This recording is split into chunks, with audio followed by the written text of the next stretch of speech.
You'll remember Grant Hanley's plea to Mario Vrancic to stay at Norwich before his eventual decision to leave. With the benefit of hindsight, how do you now see the situation?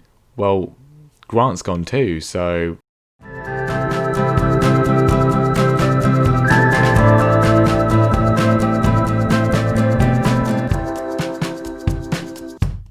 Hello everyone and welcome back to more Bouncing Back here with Norwich City, and yeah, it's January. We've shipped a few players out, and well, hopefully that can ensure that everyone's kind of cheery around the place. No, Norwich is a very cheery place. We don't want anyone moping about being here. Let's go straight to those transfers, and as you can work out, Mario Vrancic is no longer here. He's been sold to Cardiff for £1.1 million, kind of just a bit of a spare part really, and he was on quite a bit of money. So yep, decent player. I do quite like him. He's been here for a while. Yeah, I do like. He's got good passing and so forth, but some of his things are lacking. Pace of 9, work rate of 10 doesn't really fit in with this team. And we have also let Grant Hanley go. He was moaning about lack of first team football, as he was the captain and therefore the only one with the sort of level of influence to sort of persuade other people to stop moaning. There was no one to stop him from moaning. So I thought, considering he's actually really quite bad, to just let him go. He's gone out on loan also to Cardiff, and we're playing Cardiff in the first game today, so you know how that's going to go.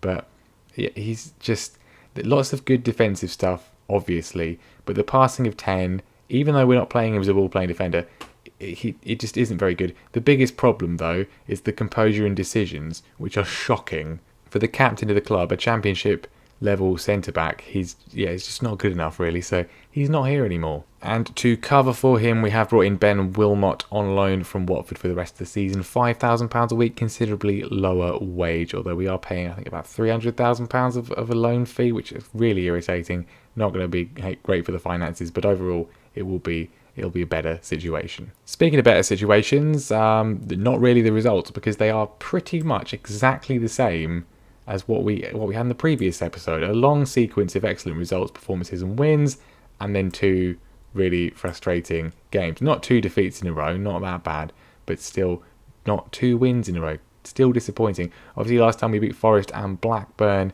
We then follow that up with a 3-2 win against Reading.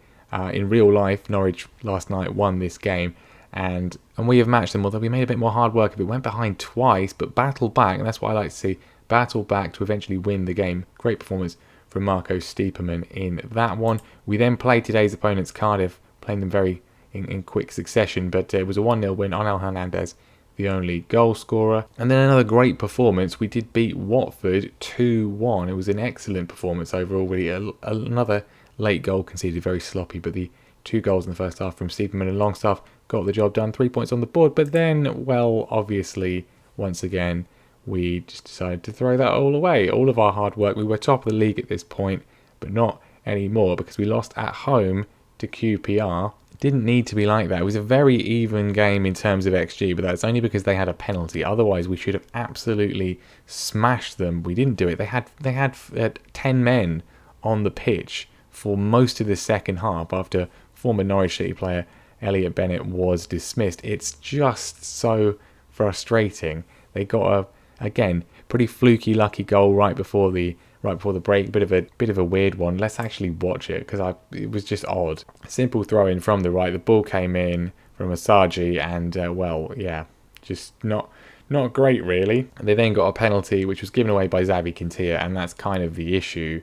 We did get a late goal from Buendia, which was pretty nice, but it was too little, too late. And yeah, the fact that Quintilla was playing proved costly, and he's only playing because Tyrek Mitchell had an injury. He is back and will be fit today, but injury is kind of costing us a little bit. We have obviously not rotated much, that's my fault, but the team was playing well, so I didn't really want to. Has potentially cost us in that one. And then the most recent league game, also very disappointing, was a 0-0 draw at home with Barnsley. At least it wasn't a defeat, but still not particularly good. We have played 1 more game since then, though. The FA Cup third round, it was a 2-0 win against Bristol Rovers. We did fully rotate for this, and maybe I should do that more often because they won quite convincingly. But as said, today we will be playing Cardiff once again. They've got 2 of our players in the lineup, although Grant Hanley is ineligible, which is good because he's only on loan. So at least, well, I say it's good. He's not a very good defender, so I would actually feel more confident if he was playing. And then after that will be Bristol City. We're looking for a win in that one after, again, what the draw earlier on in the season more drop points. We should have won that game. I feel there's not been any game where we've dropped points where we really should not have won it, apart from the Bournemouth game, where we absolutely shouldn't have won it and we fully deserved to lose. But here's the league table at the moment, and it is ridiculously tight. Even for the Championship, it's ridiculously tight. There's 3 teams in contention for 2 automatic promotion spaces. One of them is us, which is obviously good news. Unfortunately, there are 2 others, and Huddersfield currently top of the table. They've come really out of nowhere. Again, some great form for them. Brentford have kind of had a little bit of a sticky patch, a bit like us. But 50 points for Huddersfield. We are only 1 point behind. Our goal difference is better than theirs. We are level on points with Brentford, with a very marginal 1 goal increase in terms of goal difference. Otherwise, Forest, Bournemouth, Middlesbrough, they're in contention for the playoffs. They're a little bit further behind. It's a 3-horse race at the moment. A long way to go. Halfway stage at the moment. But we're well in the fight. But I would feel happier if there was only one other team rather than 2. Now, the big news that I haven't even mentioned yet is that we have agreed a new contract. It's not been signed yet, but we've agreed a new contract with Emiliano Buendia. Obviously attracting interest. Borussia Dortmund now interested in him as well. This is led by him. He's been continually asking, can we get a new contract? And I have eventually been able to put together an offer for him. It's a Premier League contract. It's definitely a Premier League contract. If we don't get promoted, he has to go in the summer because we won't be able to afford to keep him.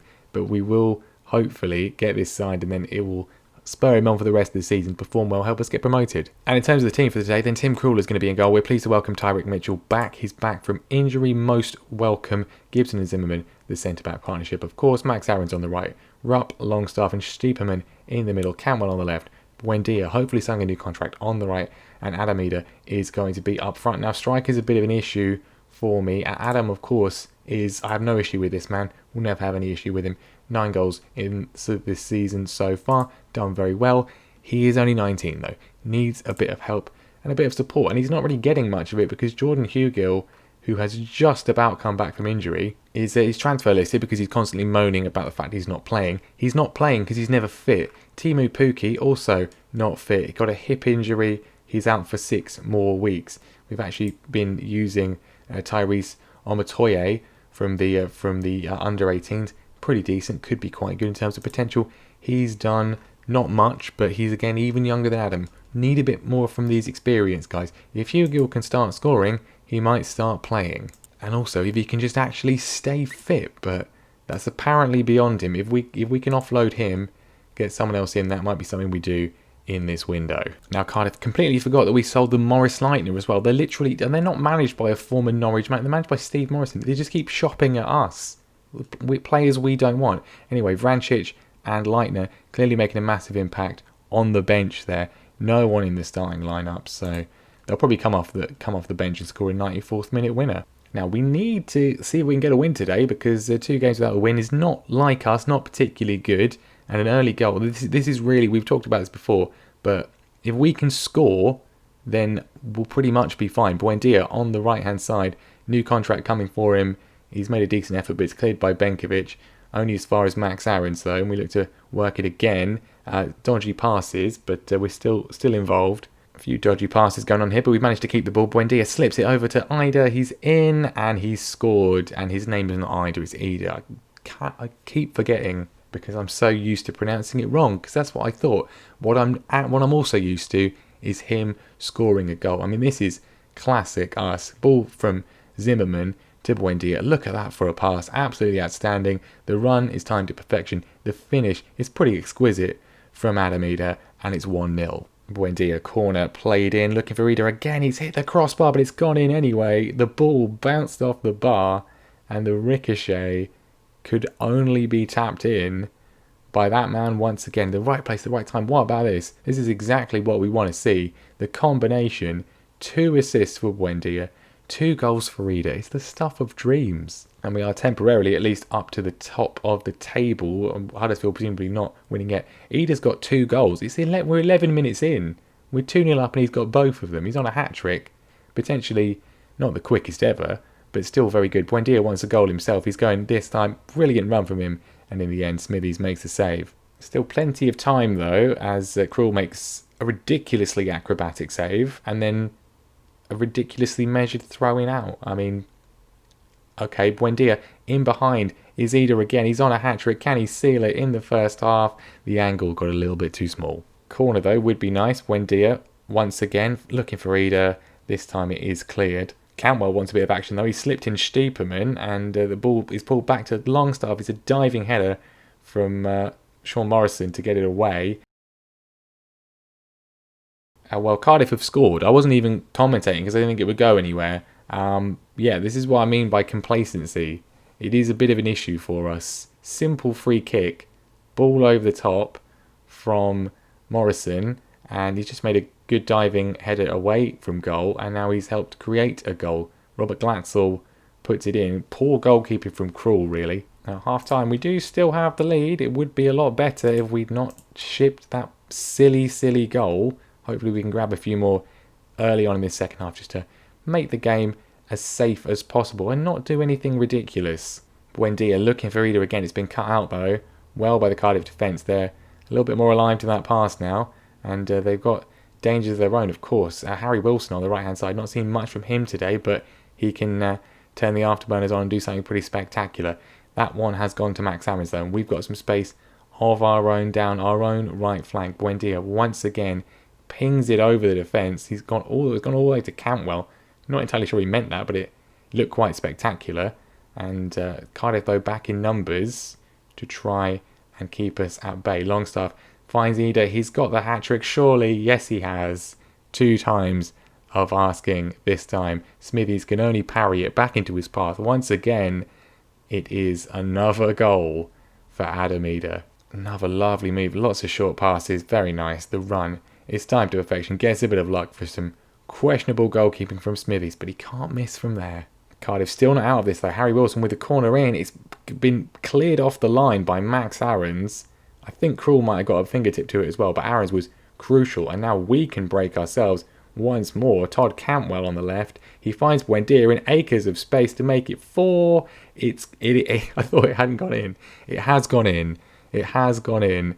Only just. I thought he completely and utterly mucked that up. I mean, the absolute definition of a counter-attack from Cardiff's corner. We clear it off the line. Cantwell finds Buendia. The diving challenge, the dive from Smithies, and he just about squeaks it over the line. 4-1. Right, all the key players being taken off, being rested, and that is how we end. A 4-1 win. A little minor scare with their goal, but otherwise a very strong performance. Ida and Buendia on fantastic form. And with that result, we go top of the league. Huddersfield have lost. They've lost 2-0 to Watford, which is much appreciated. Brentford yet to play, but still, good result. Now, Brentford won the evening game 5-0, so our lead didn't last long. They've now gone above us on goal difference as well. So thanks, guys. And there we go. The application for a work permit is secure. The deal is signed, and Buendia is going to stay for the foreseeable future. So Bristol City, let's just try and get another win. I mean, you know, we did well last time. Let's try and do it again. Kenny McLean cannot be on the bench for this one. He can't be on the bench for a while. He's out for 4 to 6 weeks with damaged knee cartilage. Everyone give a round of applause to Kenny there for just, really great, really pleased. Otherwise, we're going to stick with the same team. I'm slightly concerned that Tim Krul's recent form is a 6.66, but, I mean, if he can prove a fiery goalkeeper, then that would be quite good. Now, as was demonstrated against Cardiff, we just need to get that goal. If we can get the first goal, get the breakthrough, then we are in a good position to see the game out. It's games where the games we've lost, the games we've drawn, we haven't been able to find that first goal. We haven't been able to get on the score sheet, haven't scored, and then either we've ended up drawing or they've ended up getting a late goal to win the game, which is in danger of happening here. Coming up to half-time, we've seen nothing. Obviously, we can go attacking, we will go attacking, but again, that creates danger. As soon as we do that, the other side seems to just get sort of a free passing on goal. 50 minutes gone, we're gonna have to go for it. We'll go attacking, we'll switch the system up if we need to. Hopefully we just don't. Hopefully we can get a goal. We've just put a 4 past Cardiff with ease. Can we just do the same thing here, please? Obviously, as soon as we've done that, is a corner for Bristol City, which luckily Krul picks up after a potentially dodgy header. And can we now actually make an attempt on goal that we can see? Sean Longstaff Gets it. Buendia, loads of space for him. Always dangerous. Goes to the shot. It's not really worth our time. That's the best thing that's happened in 60 minutes of football, apparently. That's the best thing. It was a 0-0 draw at Ashton Gate, of course, so anything would be an improvement as far as we're concerned. As long as it's for us, obviously. Longstaff.